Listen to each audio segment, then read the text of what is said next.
apakah kita harus nunggu diserang atau menyerang duluan? Yang kedua, apakah kita bisa membalik putaran angin? Mohon disampaikan. Wassalamualaikum warahmatullahi wabarakatuh. Gitu Mbah, pertanyaannya dari PA. Yaitu sebenarnya kan esensialisasi atau tetes dari seluruh himpunan masalah-masalah yang dialami secara pribadi, keluarga, masyarakat, rakyat, dan seterusnya. Sehingga dia akhirnya berpikir inti, iki aku meneng bae ngenteni diserang apa aku nyerang kan gitu. Jadi ada dua respon saya, bukan jawaban ya, respon. Satu, menurut saya kita harus membangun diri kita agar supaya tidak bisa diserang. Jadi ada serang kayak apapun kita tidak terserang. Itu banyak sekali klausulnya, misalnya ada menang tanpa ngasorake, jadi ada ora tedas tapak paling kalau Jawa. Jadi ada serangan kayak apapun saja kita tidak terserang kan bisa. Jadi kita tidak perlu menyerang pun dia tidak bisa menyerang kita. Makanya belok Atau apapun. Roma Romaita itu Romaita walakin Allah Roma juga bisa. Jadi ada banyak sekali wacana-wacana dari kebudayaan maupun dari tasawuf Islam untuk merespon ini. Nomor dua, urusannya menyerang atau diserang itu kan urusan kalah dan menang. Jadi Anda kan inginnya menang, supaya menang Anda menunggu diserang baru membalas, ataukah Anda menyerang duluan gitu. Tapi kan titik ujungnya adalah menang atau kalah. Nah di dalam Islam tidak ada kemenangan kecuali ketika Anda diridhoi Allah. Kan begitu. Jadi makanya innallaha ma'ana, kalau Anda bersama Allah Anda tidak akan bisa kalah. Meskipun teori atau batasan atau parameter mengenai kalah menang ini agak berbeda dan bahkan bertentangan antara pandangan Allah dengan pandangan kita. Gitu. Saya kan tidak pernah menyerang orang, tapi saya sering diserang orang. Tapi kan saya tidak terserang. Bahkan saya dibunuh. Tapi kan yang menentukan saya mati atau tidak mati kan Allah. Anda tahu pengalaman saya tahun 2003 mengenai saya dipateni ya.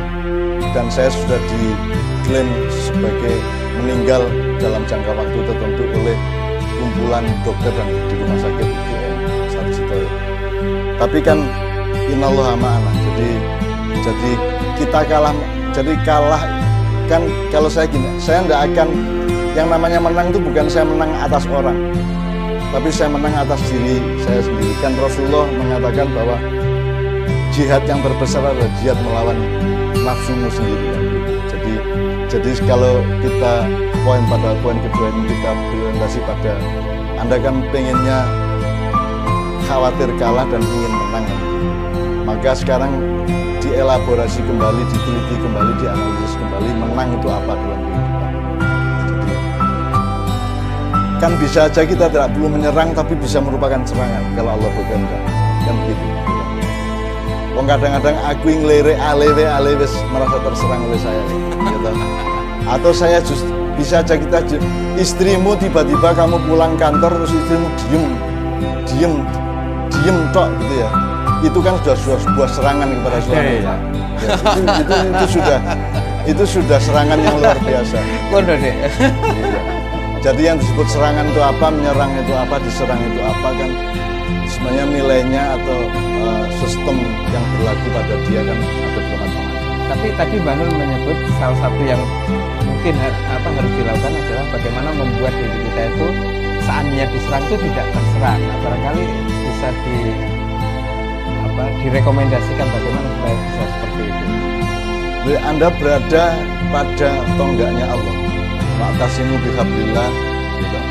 Jadi Anda tegak di titik tonggaknya hakikat dan eksistensi Allah SWT itu. Artinya kalau Anda berada pada kebenaran Allah, maka serangan kayak apapun kan akan punya akibat tersendiri atas kehendak Allah, tidak harus atas diri Anda. Jadi yang namanya tidak bisa diserang itu adalah bahwa Anda berada pada posisi inti kebenaran, inti barokah Allah, inti perkenan Allah, inti izin Allah dan seterusnya. Meskipun mungkin ini terlalu mewah kadang-kadang, tapi kan yang mengganggu kita kan psikologi sosial atau psikologi budaya di antara masyarakat. Kalau gini terus harus balas, kalau tidak balas nanti gengsi kan gitu kan. Nah saya kan dibully di medsos, saya di onek-onek di nista, di fitnah soal lumpur, soal reformasi, soal apa kan banyak sekali. Dan saya, Helmi tahu saya tidak pernah membalas satu kata pun, bahkan saya tidak punya akun medsos, saya tidak ada di dalam dunia sosial media, itu tidak ada. Jadi saya kalah atau menang, terserah Anda.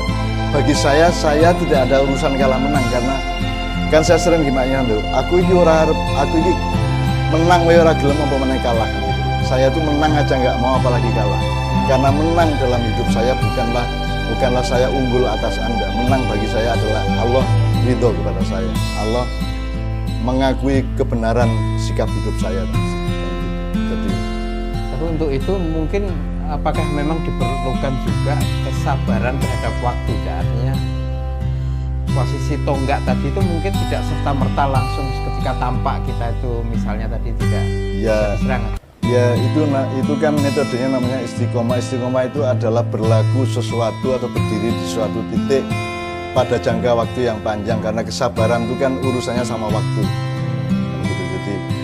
Jadi misalnya 1 tahun kita bertegak di sini kita masih goyang, tahun kedua kita mulai tidak goyang, atau mungkin tahun awal-awal bulan kita rebah atau roboh gitu ya. Tapi kan kita bisa istiqomah. Istiqomah itu pokoknya yastaqimu, nastaqimu. Kita tegak di suatu keyakinan, di suatu titik. Dan akhirnya Allah yang akan mengelaborasi bahwa tidak mudah engkau, kan afahasibtum annama khalaqnakum abadan. Allah sendiri menyatakan, apa kamu pikir saya main-main menciptakan manusia? Allah bilang, aku tidak main-main, maka kamu juga jangan main-main kepada ciptaanku. Nah, saya sangat percaya itu sejak dahulu kala, bahwa Allah tidak main-main menciptakan saya, jadi kamu juga jangan main-main kepada saya, karena saya juga tidak akan pernah main-main sama kamu. Nomor 1 itu kesungguh-sungguhan. Jadi tidak terserang kalau sudah seperti itu, tidak terserang. Jadi kalau Allah mengatakan, kalau ada hamba berdiri tegak di titik Allah, maka kalau ada serangan ke hamba yang tegak itu, yang diserangkan bukan dia tapi Allah. Nah, yang membalas juga Allah. Nah, saya pakai keyakinan itu sejak awal, sejak saya kecil dan sejak saya muda, sejak saya remaja, sejak saya sekolah di SD, SMP, pesantren, dan seterusnya. Hanya itu lebih urgen untuk dilakukan ketimbang memutuskan mau menyerang atau kan saya sudah bilang kita nggak ngapa-ngapain aja disebut nyerang kok.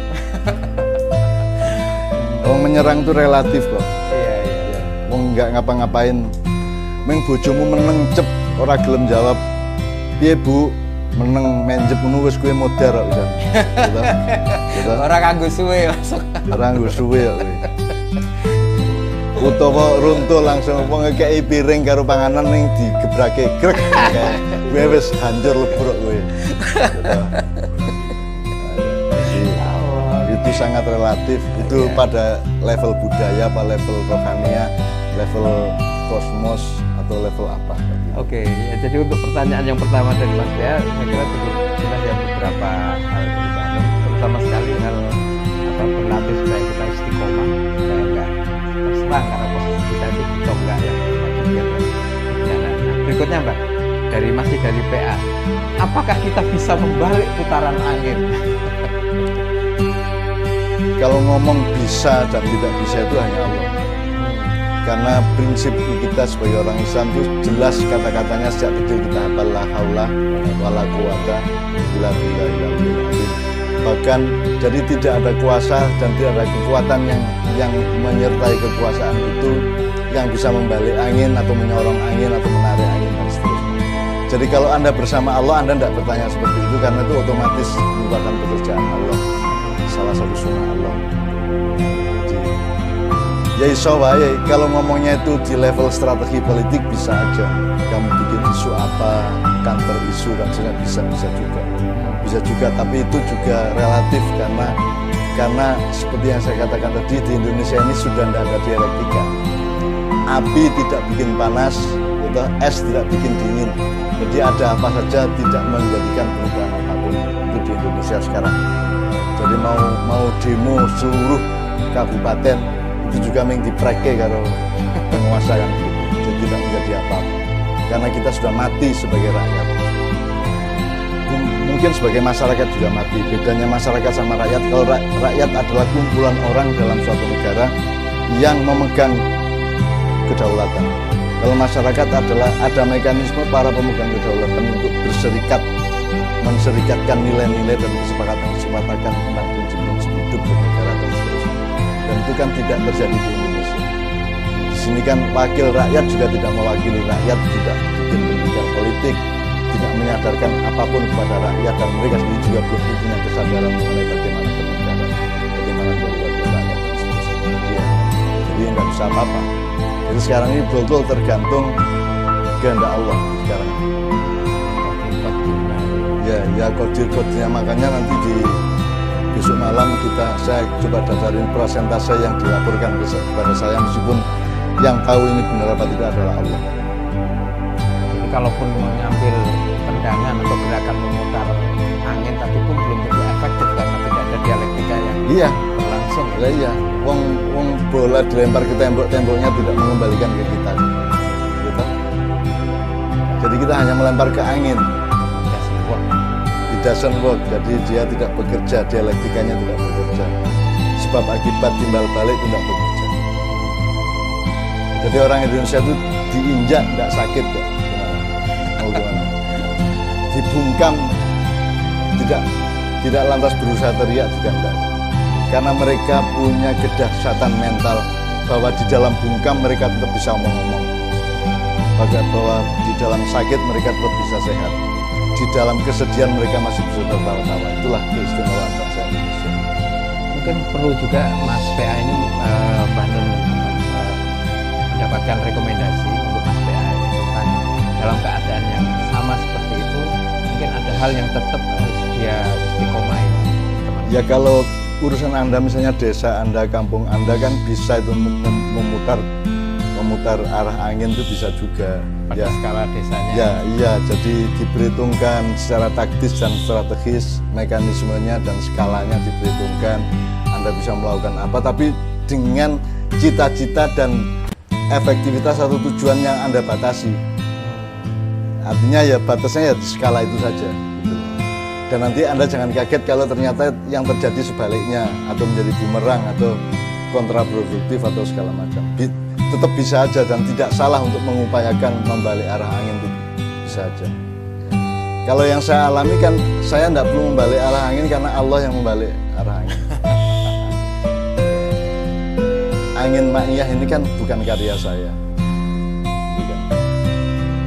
Dari dulu yang namanya publik dan forum publik atau diskusi publik itu kan tidak pernah seperti ma'iyah, dan itu kan yang mengembuskan angin ma'iyah itu kan Allah, bukan saya. Karena kalau saya sendiri yang bikin kan belum tentu saya bisa ngumpulin orang 20.000, 30.000 orang kumpul dalam kedamaian, dalam persaudaraan, dalam komitmen yang bagus secara kenegaraan, secara hidup, secara apapun saja. Kan tidak mungkin saya mampu. Andaikan pun saya nabi pun kan tetap tergantung kepada Allah, apakah akan diperkenankan membuat begitu atau tidak. Jadi itu semua adalah angin yang ditiup oleh Allah. Barangkali mungkin hal-hal yang terjadi, kalau saya membayangkan meskipun mungkin sangat salah, kadang-kadang kita mungkin sudah mencoba berada di titik yang tadi Mbah Nun sebut sebagai tonggak di Allah itu. Kadang-kadang kita masih toleh-toleh seperti kurang yakin atau gimana gitu, supaya teman-teman juga. Ya itu jawabannya seperti di ketidakyakinan itu kan soal waktu. Jadi kalau Anda agak miring, Anda tegakkan lagi, agak roboh, dibangkitkan lagi. Terus menerus seperti itu sampai Anda istiqomah, mancep kan gitu. Ya, proses terus gitu. Iya, jadi istiqomah dan kesabaran itu kan urusannya dengan waktu. Seperti Mas Helmi tahu buku saya yang terbit 50 tahun yang lalu sekarang diterbitkan lagi, itu kan berarti ada konteks istiqomah di situ. Iya. Dan saya tidak meralat satu kata pun dari buku 50 tahun yang lalu, 41 tahun yang lalu ya. Sekarang mau diterbitkan lagi. Dan itu terbit bukan kita punya inisiatif, Iya. melainkan teman-teman Iya. penerbit yang meminta. Iya. kalau memang dalam konteks politik lokal atau keadaan-keadaan di sekitar Anda merasa perlu membalik angin, balik aja, enggak apa-apa. Tapi jangan salah cita-cita, jangan kebesaran, jangan GR dengan targetnya. Dan juga siap-siap atau waspada dan antisipasi, itu bisa menyerang balik ke Anda, itu bisa kontraproduktif, dan bisa jadi bumerang dan seterusnya. Itu harus siap-siap. Oke. Berikutnya dari IF.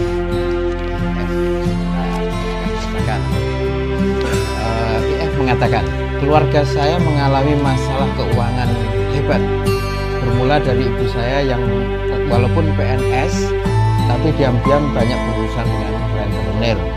Keluarga mengetahui setelah utang membengkak ada sekian banyak sekali sepirakan. Bunga terus bertambah sampai sekian juta per bulan. Kami telah menjual banyak aset keluarga.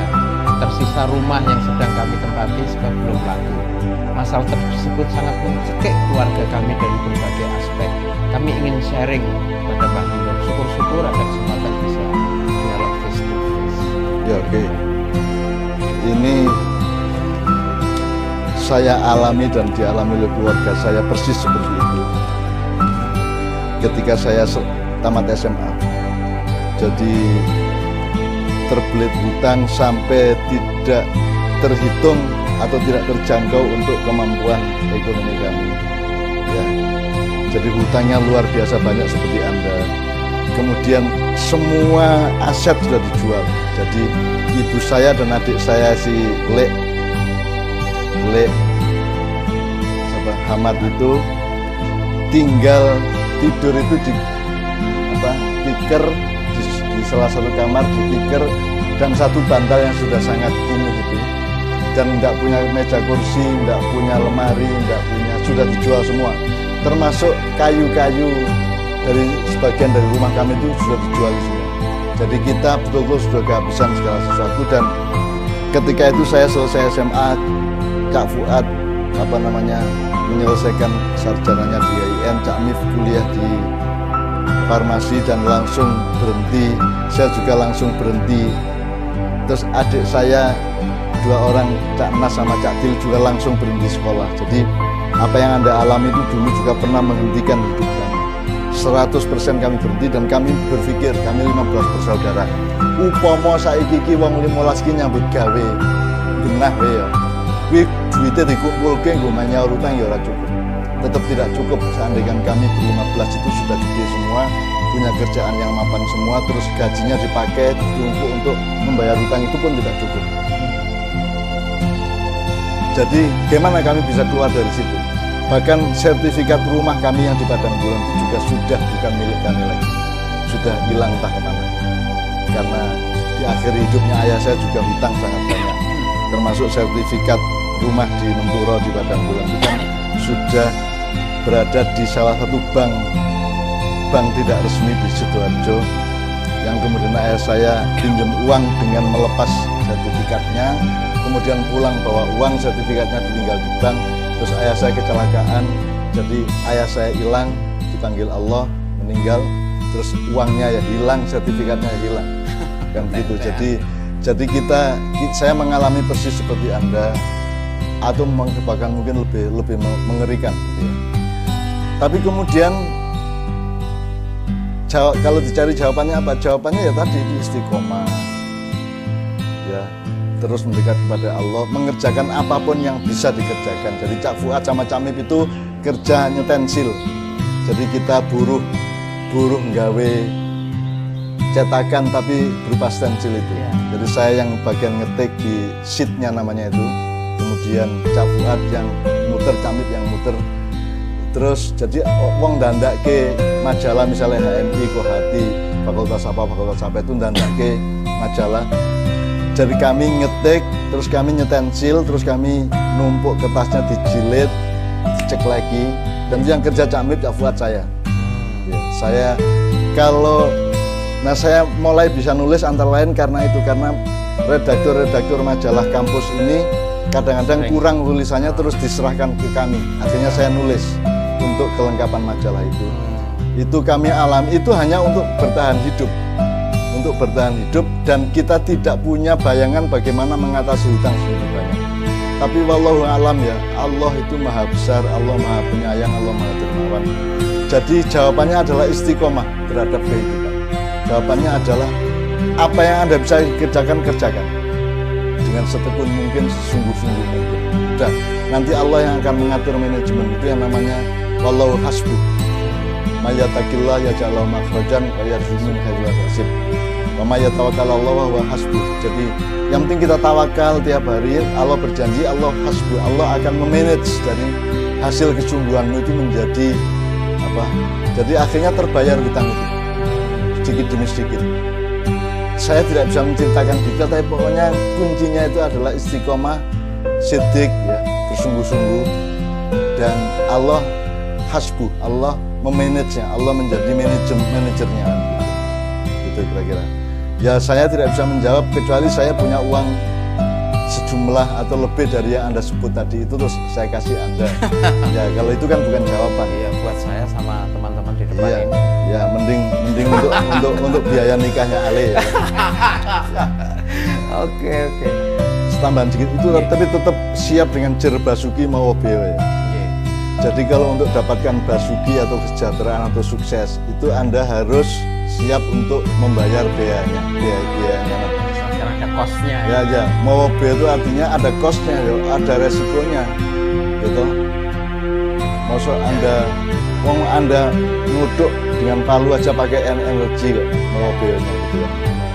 Nah sekarang kan di antara kami 15 bersaudara yang berhasil sekolah pada waktu itu hanya Cak Fuad, dia sarjana Fakultas Adab IAIN Sunan Jogja.